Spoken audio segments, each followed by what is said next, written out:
Deberían haber aumentado. Ya estamos en línea con Federico Castromil, corredor inmobiliario y además referente del sector.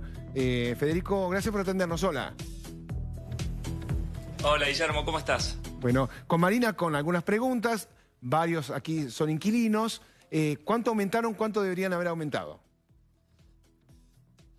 Bueno, fue un año muy particular, con mucha incertidumbre, y cuando el Estado se entromete demasiado en las relaciones entre los particulares, sucede eso. Fue un año con excesivas regulaciones, hubo en un momento de mucha incertidumbre pasar los contratos de 2 a 3 años, sumado a que a que ya antes de la pandemia la renta de los alquileres era la más baja de la historia, sumado a un decreto que en marzo estaba bien porque era un momento de incendio y había que apagar el fuego y buscarle alguna salida a los inquilinos que la estaban pasando mal, haciendo un congelamiento de los alquileres y una prohibición de desalojos, pero cuando llega septiembre, que teníamos 6 meses para trabajar en eso, ya el incendio, a ver, uno está después de 6 meses, no es lo mismo que en el momento que sucede.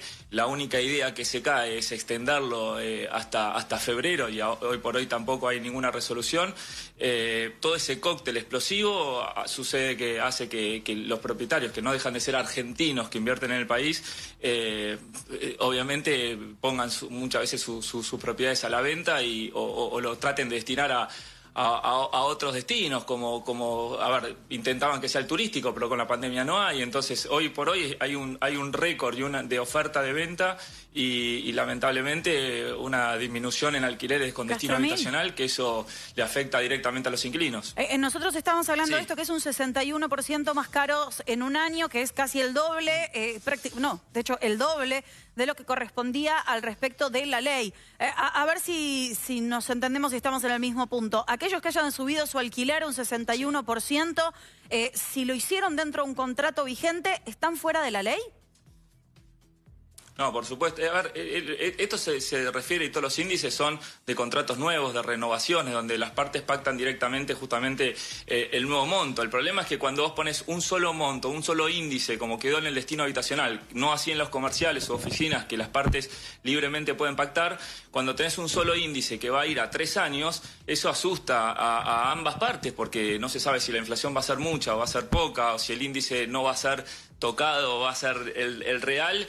Por supuesto, ambas partes están con incertidumbre, y hoy por hoy tenemos un cóctel tremendo donde tenés a los propietarios con la peor rentabilidad de la historia, por menos de la mitad de lo que sucede en toda Latinoamérica, y por otro lado los inquilinos que la están pasando muy mal, y hoy por hoy no hay ninguna política de desendeudamiento de los inquilinos, que también la necesitan, porque y también hay que diferenciar los inquilinos. No es lo mismo el de que está en relación de dependencia con el monotributista, que realmente quizás el de relación de dependencia no se vio tocado su sueldo, pero el monotributista sí, o el decreto iguala los contratos comerciales con los contratos de destino habitacional, que eso está mal, habría que haberlo diferenciado. De todas formas, Castromil, hay que haber cambiado eso no sucedió. Hay una cuestión que es, creo que no ha habido ninguna paritaria de 61%, ¿no? Creo que o nos gustaría conocer al que ha tenido el 61% de aumento el año pasado para felicitarlo. Pero ¿qué pasa mientras tanto? Decía, esto significa que se retiran propiedades del mercado, digamos, que salen de la oferta.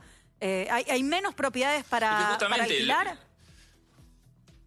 Cuando el Estado, exactamente, cuando el Estado se había metido menos en las regulaciones y en los contratos de alquileres, nunca en la historia los alquileres, o por los últimos años, había estado muy o por debajo de la inflación o en general estuvieron por debajo de la inflación. Este año, con exceso de regulaciones, sucede esto, que se asusta, que hay menos oferta, y esto es un mercado de oferta y demanda. Cuando tenés menos oferta, suben los alquileres. Los pocos que lo dejan lo aumentan mucho porque no saben qué va a suceder en los próximos 3 años. Y el resto lo pasa a la venta, donde tenés un exceso de oferta de venta que hace que hoy por hoy encima tengamos la menor cantidad de escritura de la historia también. Entonces es una situación que hay que pensar políticas a corto plazo, con una desgravación impositiva, un incentivo para los propietarios que inviertan en alquileres con destino habitacional si lo dejan por X cantidad de años, una política de desendeudamiento para los inquilinos, y a largo plazo, obviamente, con política de baja inflación, de no tanta devaluación. Fue un año